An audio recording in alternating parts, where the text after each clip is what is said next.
In this video, I would like to talk about the StampManage data file. And the reason I have the program open here to start with is to get to the folder where the data file is located. You're going to select File, go to Data Folder. Now let me start by saying this is pretty much an advanced video, so if you're new to StampManage, you may not be interested in this. So I've opened the folder where the data file is. The data file is called StampData, and it is a MDB file, which stands for Microsoft. Well, it's a format used by Microsoft Access. Now, you don't need Microsoft Access installed on your machine, but if you have it, you can open the data file directly and look inside, which is what I'm going to do here. One other note is usually in the StampManage folder, you have this headers.wcd file. And now this is the configuration of the columns. It stores all information related to the columns, how wide they are, which columns, what order they're in, etc., etc. If you ever have any trouble with your display, for example, you're only seeing maybe the image column in the main window here, just delete that headers.wcd and then restart the program. You'd be surprised, a lot of times it fixes the problem. Anyways, so let me get back. Okay, first of all, to actually open the data file, when StampManage is running, the data file will be locked, so you shouldn't open it then.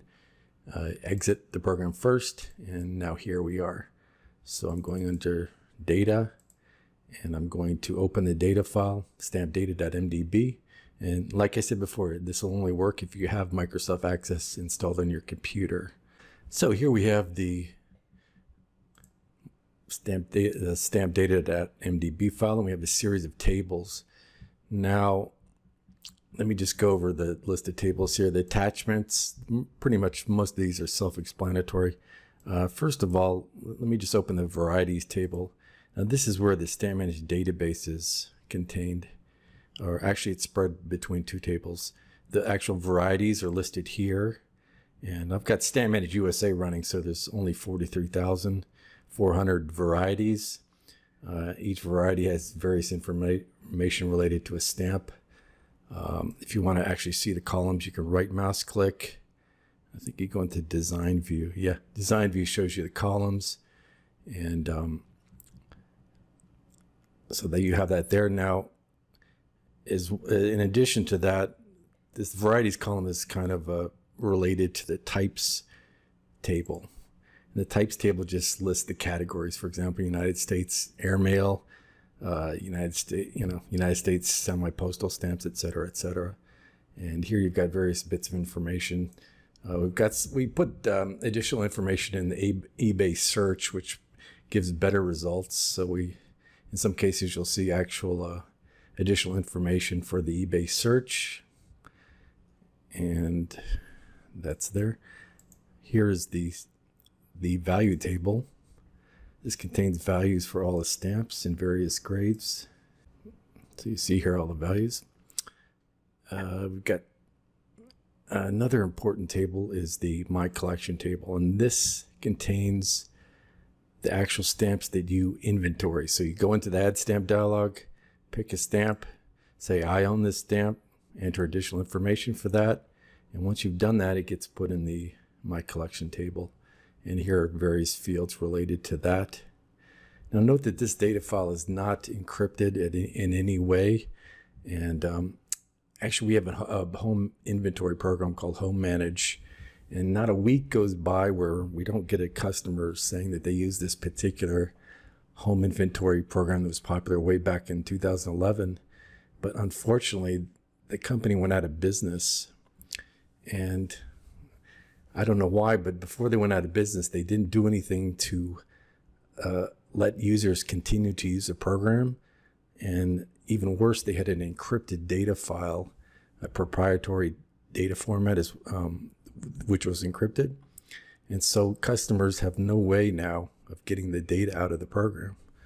So we have, like I said, almost every week we get someone asking about that, how to import the data, and we have to tell them we can't do it because there's really no way of getting the data from the program. Okay, so get the My Collection field here. Now this ID column, this corresponds to the StampManage ID. And what this is created by the database. We have no control over this. We cannot change this from within the program. The database creates this. So every time you create a new stamp for inventory, it's going to assign a unique integer to that stamp, which you will see as the StampManage ID. And if you delete the stamp, it'll still be in the database until the database is compressed. So we've had a couple customers ask, I just want to start over, and I want to start over with StampManage with ID back to number 1 again. And to do that, you would have to delete all the stamps in My Collection and then do a compact and repair database under the database tools. So what else we got? As you can see here, we've got various tables. They pretty much correspond to different objects in the program. Stamp albums contains information related to stamp albums that have been defined. Stamp prefixes, this is kind of interesting. It kind of, it's a way of the program navigating through the various prefixes. And as you can see here, we've got pretty much all the different prefixes listed in this catalog and what they correspond to.